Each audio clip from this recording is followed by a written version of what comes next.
Hello everyone, welcome to my YouTube channel Amit Mishra e learning centre. जैसा कि इससे पहले हम UP BEd entrance exam preparation 2020 के लिए कर रहे हैं, जो संयुक्त प्रवेश परीक्षा होने वाली है 2020 के लिए। तो देखिए, जैसा कि हमने 2017 के 100 क्वेश्चंस 2 पार्ट में कर लिए हैं। अगर आप चैनल पर पहली बार आए हैं तो चैनल को सब्सक्राइब कर लें, बेल आइकन को प्रेस कर लें, जिससे कोई भी एग्ज़ाम से रिलेटेड आपका कोई भी जीके या करंट अफेयर्स का कोई भी क्वेश्चन ना छूटे। तो देखिए, इस सीरीज़ में हमने 2017 के 100 क्वेश्चन 2 भाग में कर लिए हैं। वो प्लेलिस्ट में आपको मिल जाएंगे यूपी बीएड एंट्रेंस एग्ज़ाम की।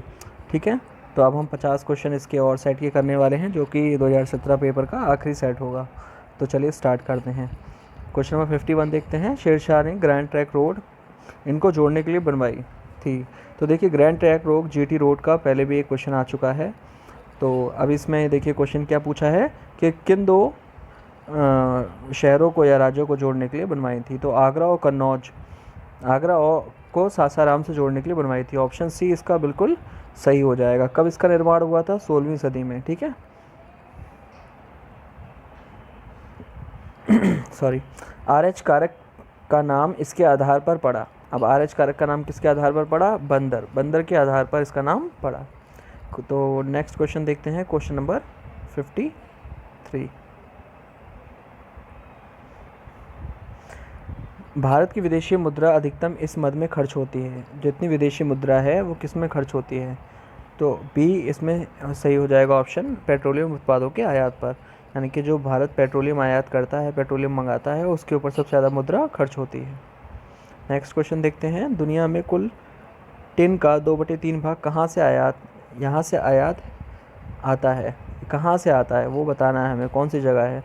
तो ऑप्शन ए हो जाएगा सही, चीन। तो देखिए, कुल 2/3 भाग कहाँ से आता है? चीन से आता है। यानी कि जो 3 में से 2 भाग कौन सबको आयात करता है? चीन करता है। चलिए अगला क्वेश्चन देखते हैं। मीरा बहन इसकी अनुयायी थी। किसकी अनुयायी थी मीरा बहन? महात्मा गांधी की अनुयायी थी। तो ऑप्शन सी इसका बिल्कुल सही हो जाएगा। अब देखिए, ये ब्रिटेन के नौसेना अध्यक्ष एडमंड स्लैड की पुत्री थी। इनका नाम क्या था? असली नाम मैडलिन स्लैड। और ये महात्मा गांधी के संपर्क में आने पर चरखा कातने और हिंदी में दक्षता इन्होंने प्राप्त कर ली थी, और इसलिए महात्मा गांधी की अनुयायी हो गई थी। चलिए नेक्स्ट क्वेश्चन देखते हैं। गांधी जी का दांडी मार्च प्रारंभ हुआ, कहाँ से प्रारंभ हुआ ये बताना है। तो ऑप्शन बी बिल्कुल सही हो जाएगा, अहमदाबाद से। चलिए नेक्स्ट क्वेश्चन देखते हैं। भाखड़ा नागल बांध किस नदी के ऊपर बना हुआ है? तो हमें नदी का नाम बताना है। तो कौन सी नदी के ऊपर बना है? सतलज के ऊपर बना हुआ है भाखड़ा नागल बांध, जो कि सबसे ऊंचा है। ये भी आपको ध्यान रखना है। सॉरी। नेक्स्ट क्वेश्चन देखते हैं। वास्को डी गामा था, कौन था? एक पुर्तगाली खोजी था। यानी कि ये खोज करता था, पुर्तगाल का व्यक्ति था। तो ऑप्शन बी इसका सही हो जाएगा। धान कहाँ की मुख्य फसल है? किस जगह की मुख्य फसल है? तो ऑप्शन सी सही हो जाएगा, चाइना। चाइना की मुख्य फसल क्या है? धान है। सॉरी। कंगारू इस देश का राष्ट्र प्रतीक है। तो कंगारू आपको पता ही होगा, ऑस्ट्रेलिया का राष्ट्र प्रतीक है। ऑप्शन डी इसका सही हो जाएगा। अगला क्वेश्चन देखते हैं। 1980 भारत रत्न देने की प्रणाली को पुनः स्थापित किया गया, इस समय इन्हें दिया गया था। अब 1980 में किन्हें दिया गया था? तो ऑप्शन बी हो जाएगा सही, मदर टेरेसा को। इन्हें किस चीज़ के लिए मिला गया था?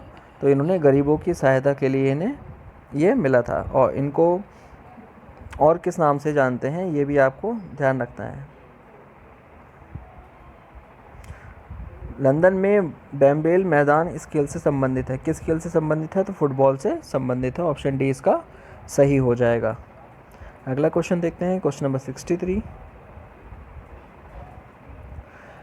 रियाल इसकी मुद्रा है, यानी रियाल कहाँ की मुद्रा है? तो हमें बताना है। ऑप्शन ए इसका सही हो जाएगा, सऊदी अरब की। निम्नलिखित में से कौन सी सेल फोन फर्म नहीं है? तो कौन सी सेल फोन फर्म नहीं है? तो इसका ऑप्शन सी सही हो जाएगा, एचसीएल। ये क्या बनाती है? कंप्यूटर से रिलेटेड पार्ट्स बनाती है, कंप्यूटर बनाती है और लैपटॉप बनाती है, और बाकी जितनी भी हैं ये सब सेल फोन फर्म हैं। द गेटवे ऑफ इंडिया कहाँ स्थित है? तो ये आपको पता होगा, मुंबई में स्थित है। तो ऑप्शन ए इसका बिल्कुल सही हो जाएगा। प्रतिध्वनि उत्पन्न होने का कारण है ध्वनि का डैश। तो ध्वनि, जो प्रतिध्वनि उत्पन्न होती है उसका कारण क्या होता है? तो उसका कारण होता है परावर्तन, ध्वनि का परावर्तन। ऑप्शन सी सही हो जाएगा। हिंदी दिवस इस दिन मनाया जाता है, तो 14 सितंबर को हिंदी दिवस मनाया जाता है। ऑप्शन सी इसका बिल्कुल सही हो जाएगा। अगला है क्वेश्चन, निम्न में से गेहूं की खेती के लिए कौन सी मिट्टी उचित है? तो कौन सी मिट्टी गेहूं की खेती के लिए सर्वोत्तम होती है, सर्वोच्च होती है? तो ऑप्शन डी सही हो जाएगा, दोमट मिट्टी। अगला क्वेश्चन देखते हैं, सबसे पुराना हिंदू महाकाव्य है, कौन सा महाकाव्य सबसे पुराना है? तो ऑप्शन बी सही हो जाएगा, रामायण, जो कि सबसे पुराना महाकाव्य है। रन्स एंड ड्यून्स पुस्तक के लेखक कौन है? तो कौन है इस पुस्तक के लेखक? सुनील गावस्कर हैं। डी इसका ऑप्शन सही हो जाएगा। अब देखिए एड्स का कारण है, यानी एड्स किसके कारण होता है? तो एड्स होता है डी HIV के कारण, मानव प्रतिरक्षा न्यूनता विषाणु, यानी कि ह्यूमन इम्यूनो वायरस।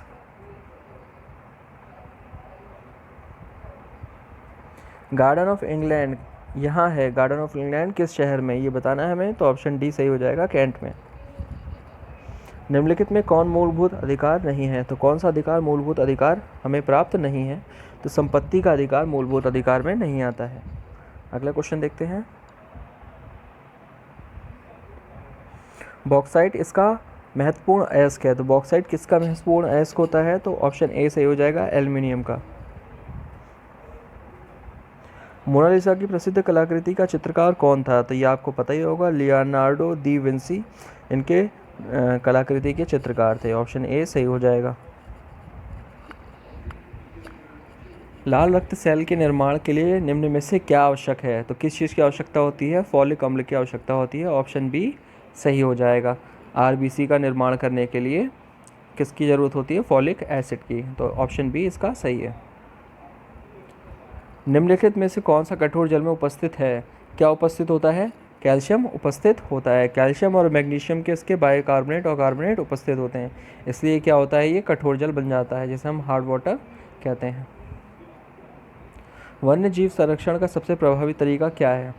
पूछ रहा है, तो बताना है हमें। ऑप्शन बी सही हो जाएगा, प्राकृतिक आवासों का परिरक्षण करना। अब जो जैसे प्राकृतिक रूप से बने हुए हैं उनको वैसे ही रहने देना, उसमें कोई छेड़छाड़ ना करना। ऑप्शन बी इसका बिल्कुल सही जवाब है। अगला क्वेश्चन देखते हैं, सर्वोत्तम विद्युत चालक है, यानी कि सबसे अच्छा विद्युत चालक कौन सा होता है? तो ऑप्शन डी सही हो जाएगा, चांदी। अब देखिए क्योंकि ये क्या होता है, महंगा होता है, तो इसलिए चांदी का इस्तेमाल नहीं करते हम, तांबे का और एल्युमिनियम के चालक का इस्तेमाल करते हैं। राज्यसभा में भारत का राष्ट्रपति कितने सदस्य मनोनीत कर सकता है? देखिए ये क्वेश्चन पहले भी रिपीट हो चुका है। 12 सदस्यों को मनोनीत करता है, और ये अलग अलग क्षेत्रों से आते हैं जो अपने क्षेत्रों में क्या विशेष इन्होंने उपलब्धि हासिल कर रखी होती है। जलियांवाला बाग में गोली मारने के आदेश इन्होंने दिए थे, यानी किसने दिए थे? तो ये आपको सबको पता होगा, जनरल डायर ने इसका आदेश दिया था। तो ये कब हुआ था? 13 अप्रैल 1919 को जलियांवाला बाग हत्याकांड हुआ था, जिसमें सैकड़ों लोग मर गए थे और बहुत सारे लोगों को क्षति पहुंची थी। हल्दी घाटी का युद्ध किस वर्ष लड़ा गया था? तो ऑप्शन बी सही हो जाएगा, 1576 में। अब देखिए ये भी आपने याद रखना है, किसके बीच हुआ था? महाराणा प्रताप और अकबर के बीच में हुआ था। अब इस युद्ध में अकबर का सेनापति कौन बन गया था? मान सिंह बन गया था, और अकबर जीत गया था। भारत का राष्ट्र पशु क्या है? तो ऑप्शन बी सही हो जाएगा, बाघ।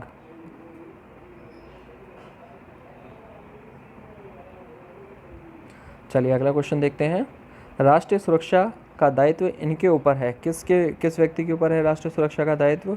तो राष्ट्रपति के ऊपर होता है। ये हमारे तीनों सेनाओं के क्या होते हैं? अध्यक्ष होते हैं, मुख्य होते हैं, ठीक है। संयुक्त राज्य अमेरिका का राष्ट्रीय खेल है, क्या है राष्ट्रीय खेल? बेसबॉल है। तो ऑप्शन डी इसका बिल्कुल सही हो जाएगा। निम्न ताप पर जीवों के परीक्षण का अध्ययन कहलाता है, जब निम्न ताप पर जीवों के परीक्षण का अध्ययन किया जाएगा तो उसको क्या कहेंगे? क्रायोबायोलॉजी, यानी कि ऑप्शन बी बिल्कुल सही हो जाएगा। हैरी पॉटर है एक, तो आपने पता होगा हैरी पॉटर क्या है? एक उपन्यास का प्रसिद्ध चरित्र है, इसके ऊपर कई सारी इसकी फिल्म भी बन चुकी हैं, वो भी आपने देखी होंगी। और क्वेश्चन नंबर 88 देखते हैं, भारत में सर्वप्रथम आम चुनाव कब हुए थे? तो पहली बार चुनाव कब हुए थे? 1951 में हुए थे। ऑप्शन डी इसका बिल्कुल सही हो जाएगा। और 1952 में लोकसभा का गठन हुआ था। अब जो इस समय लोकसभा चल रही है वो कौन सी है? 17वीं लोकसभा है। और क्योंकि ये 16वीं लोकसभा का गठन दिखा रहा है यहाँ पर 2014 में, तो ये अब कौन सी हो गई? 17वीं हो गई। डिएगो गार्सिया कहाँ स्थित है? तो हमें बताना है डिएगो गार्सिया कहाँ है। हिंद महासागर में है। ऑप्शन बी इसका सही हो जाएगा। चलिए अगला क्वेश्चन देखते हैं। नोबेल पुरस्कार प्रथम भारतीय को किस विषय में मिला? तो देखिए सबसे पहले नोबेल पुरस्कार किसको मिला था? रविन्द्रनाथ टैगोर को मिला था 1913 में साहित्य के क्षेत्र में। इनकी जो पुस्तक थी गीतांजलि, उसके लिए इन्हें मिला था। तो देखिए ये क्वेश्चन हमने अपने प्रमुख पुरस्कारों में और फर्स्ट इंडियन अवार्डीज़ में इसको डिस्कस कर रखा है। यदि आपने देखा ना हो तो वहाँ जाके आप देख सकते हैं। अंतर्राष्ट्रीय स्तर पर सबसे पहले भारतीय कौन थे जिन लोगों को पहली बार अंतर्राष्ट्रीय स्तर का कोई पुरस्कार प्राप्त हुआ था? चलिए क्वेश्चन नंबर 91 देखते हैं। फ्राइड का संबंध इससे है, यानी फ्राइड का संबंध किससे है? ये 4 ऑप्शन आपको दिए हुए हैं, तो ऑप्शन सी सही हो जाएगा, मनोविज्ञान। अब देखिए फ्राइड का पूरा नाम क्या है? Sigmund Freud. ये ऑस्ट्रेलिया के एक मनोवैज्ञानिक हैं। भारत में रुपए का सिक्का सर्वप्रथम किसके शासनकाल में प्रारंभ हुआ था? तो किसके शासनकाल में प्रारंभ हुआ था? शेरशाह सूरी के। सबसे पहले उन्होंने सिक्के चलाए थे। ठीक है। इन गुरु ने सिख समुदाय का एक अभिन्न अंग लंगर को बनाया। अब देखिए लंगर क्या होता है? एक सार्वजनिक क्या होता है? भोजन की व्यवस्था होती है जहाँ पर हर वर्ग के लोगों को क्या मुफ्त या निःशुल्क भोजन कराया जाता है। तो इसकी शुरुआत किसने की थी? ऑप्शन बी सही हो जाएगा, गुरु अमरदास ने 15वीं सदी में इसकी जो शुरुआत की थी। अगला क्वेश्चन देखते हैं। प्रकाश रासायनिक धूम कोहरे में हमेशा होता है। तो प्रकाश रासायनिक धूम कोहरे में क्या होता है? ओजोन। ऑप्शन सी बिल्कुल सही हो जाएगा। अगला क्वेश्चन है, विश्व में सबसे बड़ा धर्म कौन सा है? तो ये आप लोगों को पता होना चाहिए। 95 क्वेश्चन नंबर, सबसे बड़ा धर्म कौन सा है? ईसाई धर्म सबसे बड़ा है, क्योंकि देखिए ईसाई धर्म जितने भी अधिकतर देश हैं उनमें सब में क्या है? ईसाई धर्म है। और हमारा हिंदू धर्म तीसरा सबसे बड़ा धर्म है, और दूसरा कौन है? इस्लाम है। हमारे राष्ट्रगीत का अनुवाद किसने किया? तो किसने किया था राष्ट्रगीत का अनुवाद? बंकिम श्री अरबिंदो ने। बंकिम चटर्जी ने क्या कहता है? ये इसके लेखक हैं।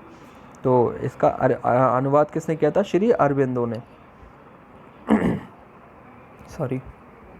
राष्ट्रीय ध्वज आयताकार है, इसकी लंबाई का चौड़ाई से अनुपात क्या है? तो ये आपको पता होना चाहिए। ऑप्शन बी इसका सही है, 3:2, यानी कि अगर 3 लंबाई है तो 2 इसकी क्या होगी? चौड़ाई होगी।